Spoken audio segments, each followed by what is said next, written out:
the CEO of the world's largest retailer, has a very important warning for all of us, for U.S. consumers. He says that serious inflation is indeed on the horizon, and it's going to have a very big impact on basic necessities like food and clothing. Eric Bolling, the host of Follow the Money on the Fox Business Network, joins me now to talk about this. When the CEO of Walmart is flagging, folks, we're in for some serious inflation, he's also prepared. All his costs are rising, right? So that's going to be passed on to the consumer. Sure, and his input costs are rising, the price of corn, the price of cotton, all the input to make and retail this stuff, transport it, forget gasoline and diesel fuel to get this stuff over here. But he also says labor costs are starting to rise out of China. So he went down the list of different input costs, labor, food, et cetera, energy. The bottom line is Americans have to expect higher prices. Now, Walmart happens to be a phenomenal retailer. They have warehouses around the country. They can store stuff where it needs to be stored. They can access goods in different places. So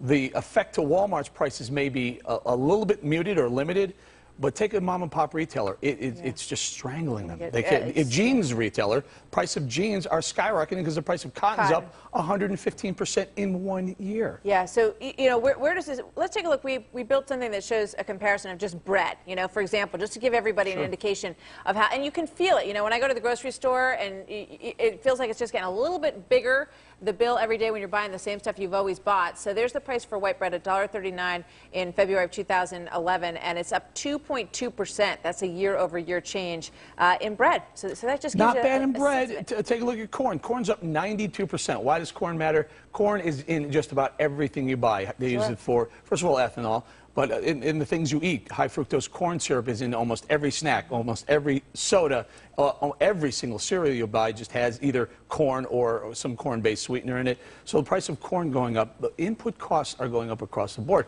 The government won't tell you this, though, Martha. You know that core inflation number that they report? Ex-food and energy. Ex-food and energy. Why in the world would they leave food and energy out, the two things that we use every single day? Because they're volatile, Eric, and so they can't be in that indicator because they're too volatile. That's their excuse. What is this? So where does this leave us? Because it's hard to sell your house. The price of your house is declining.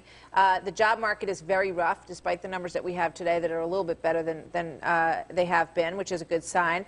People can't, they don't have more money, more discretionary funds to pay for these increases. Hopefully, combined with the 216,000 new jobs reported this morning, and maybe all the other things that are going on, hopefully these quantitative easings, the money that the Fed continuously pumps into the economy, more money, but that gives upward pressure on prices. Hopefully they realize, okay, enough. Turn off the We're not going to do it again. The problem is Bernanke on his last really public speech said if we need to, we would do more. Hopefully, hey, Ben, stop. Enough is enough. Enough of the pumping the money. Yeah, stop printing.